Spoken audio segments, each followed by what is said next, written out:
کیا ووٹوں کی خریداری سے انتخابی نتائج کو تبدیل کیا جا سکتا ہے؟ Does it sound practical? کیا جا سکتا ہے، جہاں مقابلہ سخت ہو وہاں کیا جا سکتا ہے۔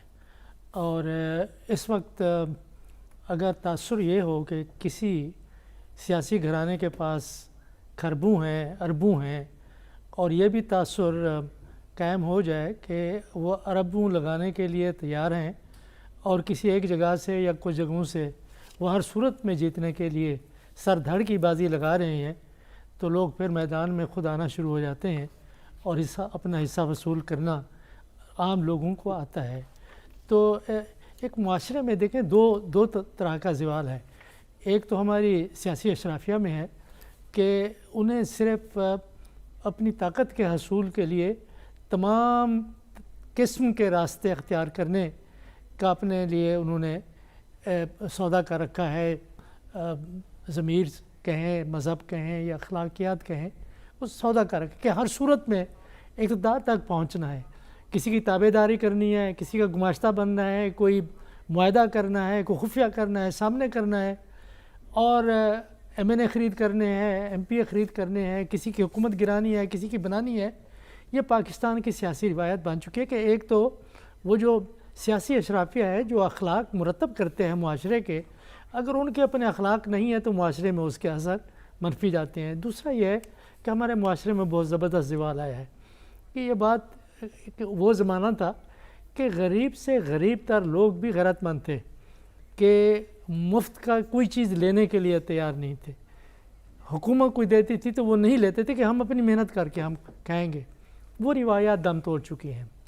لوگ سیل پسند ہیں اور ترغیبات اور تحریصات بے شمار ہیں معاشرے کے اندر، اور انتخابات کے بارے میں اور باتیں تو ہم کرتے رہے ہیں کہ آزاد، شفاف اور منصفانہ اور میدان ہموار، یہ ساری باتیں ہوتی رہی ہیں۔ اب جو باتیں سامنے آ رہی ہیں وہ اس سے بھی زیادہ سوالات اٹھاتی ہیں انتخابی ادارے کے بارے میں۔ کیا اس کی اس وقت یہ استعداد ہے کہ اس قسم کے کاموں کو وہ روک سکے، یا ہماری نوکر شاہی جس کی کہ ذمہ داری ہے وہ روک سکے، کہ یا دوسری سیاسی جماعت تو صرف شور کر سکتی ہے جس طرح سے کہ وہ کرتے رہتے ہیں؟ کیا عوام اس کے خلاف اٹھ کے کھڑے ہو سکتے ہیں کہ یہ غلط ہو رہا ہے، اور اس پارٹی کے خلاف جن کے بارے میں ان کو یہ علم ہے کہ یہ لوگوں کے ووٹ خرید کر رہی ہے، اس کے خلاف بغاوت کریں اور کہیں کہ نہیں یہ غلط کر رہے ہیں، ہم ایسے نہیں ہونے دیں گے، اور اپنے حلقے کے لوگوں کو وہ متحرک کریں؟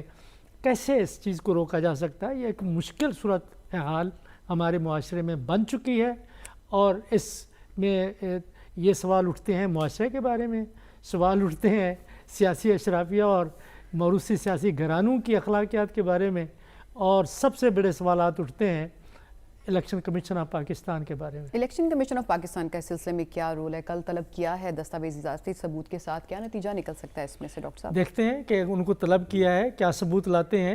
پہلی بات تو یہ ہے کہ آخر اس واقعے کو مجھے زیادہ معلوم نہیں ہے، سنا یہی ہے کہ لوگ پکڑے گئے ہیں، پیسے وصول ہو رہے تھے اور دیے جا رہے تھے، تو وہ ساری چیزیں میڈیا میں آنی چاہیے، سب لوگوں کو بات آنی چاہیے۔ کتنا کل پیسہ تھا اس کے بارے میں کچھ معلوم نہیں ہے، کون سے لوگ تھے، ان کے نام کیا ہیں، کن پارٹی سے ان کا تعلق ہے، وہ ہمیں معلوم نہیں ہے۔ کہ دیکھتے ہیں کہ کل کی کارروائی سے کیا نتائج نکلتے ہیں، اور اگر آگے چلو اور اس کو بھول جاؤ اور یہ کچھ نہیں ہوا، چلو صلح، آئندہ ایسی شکایت نہیں آئے گی، اس میں لوگوں کا رول یہ بھی ہوتا رہا تو امپورٹنٹ پھر ہے میرے کہ خیال میں ہم سوچیں گے کہ معاملات خراب ہیں۔ ووٹرز کو خود اس کلچر کو روکنا چاہیے، تبھی تو شفافیت یقینی ہو پائے گی۔ رشید صافی صاحب، آپ کو لگتا ہے کہ ووٹوں کی خریداری سے انتخابی نتائج بدلے جا سکتے ہیں؟ اور ساتھ ساتھ یہ بھی بتائیے گا کہ اگر ایسی شکایات ملتی بھی ہیں تو کیا سیاسی حریف کے پاس یہ اختیار ہے کہ وہ کسی بھی پریمیسز میں داخل ہو جائے، جیسا کہ اس کیس میں بھی ہوا؟ نہیں، بالکل کسی بھی سیاسی لیڈر یا ان کے حامی کو یہ اختیار نہیں ہے کہ اگر وہ دھاندلی دے کے، وہ پری پول ریگنگ دے کے، یا کوئی جو حلقہ NA-127 میں جو کچھ ہو رہا ہے وہاں پہ عطا طارق صاحب خود جا کے گھس جائے، اصولاً تو ان کو الیکشن کمیشن کو مطلع کرنا چاہیے تھا، اور مقامی پولیس اور باقی ادارے بھی موجود ہے، اخلاقاً اور اصولاً تو ان کی یہ ذمہ داری بنتی تھی، لیکن انہوں نے خود وہاں پہ جانا پسند کیا، جس سے بدمزگی بڑھی ہے، پیپلز پارٹی کی شکایتیں سامنے آئی ہے اور ایک بدمزگی کا ماحول ہے۔ اب خود بتا رہی ہے کہ اب امیدواروں کو الیکشن کمیشن نے طلب کر لیا ہے، اب دیکھنا یہ ہے کہ الیکشن کمیشن کس کا موقف کو درست تصور کرتا ہے۔ میرے خیال میں معاملہ تو رفع دفع ہو جائے گا، لیکن جو ایک انڈر دا ٹیبل جو چیزیں ہو رہی تھی وہ چیزیں سامنے آ گئی ہے کہ ووٹ کی خرید و فروخت کا سلسلہ نہ صرف لاہور کے اسی ایک حلقے میں جاری ہے، بلکہ پورے پاکستان کے کئی علاقوں سے ایسی اطلاعات ہے کہ ووٹوں کی خرید و فروخت ہو رہی ہے، کہیں پہ نقد پیسوں کے عوض تو کہیں پہ موٹر سائیکل کے عوض تو کہیں پہ چنگچی رکشے کے عوض تو کہیں پہ سولر کے پینلز کے عوض تو کہیں پہ نالی اور جو ہے موٹر پمپ اور واٹر پمپ کے بدلے یہ ساری چیزیں ہو رہی ہے، اور یہ ہماری تاریخ کا ایک بدنما ایک سلسلہ ہے جو اس انتخابات میں جاری و ساری ہے۔ ایک بات جو سلمان غنی صاحب نے آپ کی توجہ دلانے کی کوشش کی، دیکھیں ایک جماعت یعنی پاکستان پیپلز پارٹی کا اگر میں براہ راست نام لوں، وہ اعلیٰ لیول پہ ان پہ جوڑ توڑ کا الزام ہے۔ جوڑ توڑ کیا ہے؟ خرید و فروخت ہی ہے نا۔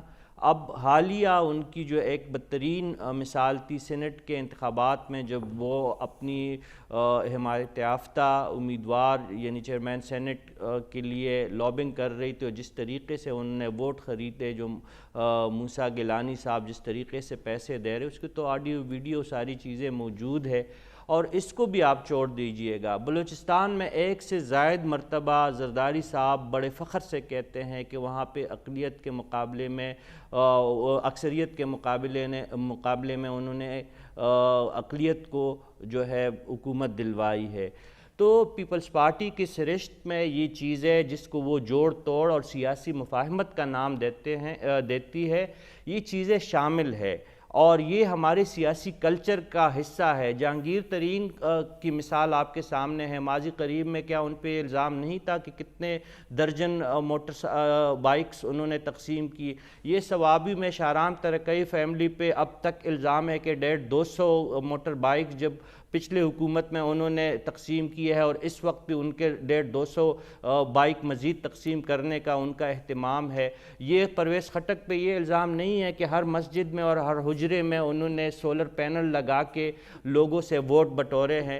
یہ تمام چیزیں جو ہے یہ ہمارے سیاست اور کلچر کا حصہ ہے۔ زوال ہے سوسائٹی کا، باقی یا جماعتیں بھی کوئی دودھ کے دلے ہوئے نہیں ہیں۔ صافی صاحب، یہ اخلاقی زوال ہے یا اس کی کوئی معاشی وجوہات ہیں؟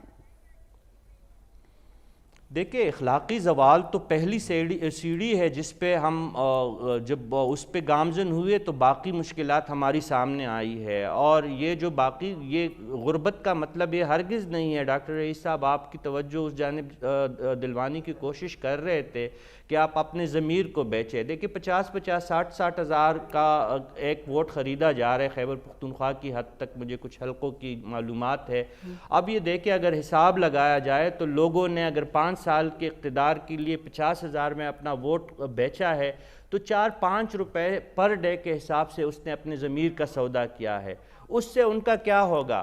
50,000 تو ان کے 2 مہینے کے 1 مہینے کے بجلی اور کیونکہ ووٹ کی سطح پہ تو مطلب کھانے پہ ابھی کوئی لوگ بھی کافی بہت زیادہ بتا رہے ہیں ویسے آپ 50,000 نہیں 5,000 کا تو 1 کلو کا شنواری کڑھائی ٹکا پشاور میں آج کل نہیں آ رہا۔ کون دیتا ہے 5,000 کا ووٹ؟ اگر آپ کے ہاں اتنا سستا ووٹ ہے تو پھر تو آپ پنجاب کا کچھ اور بندوبست کریں۔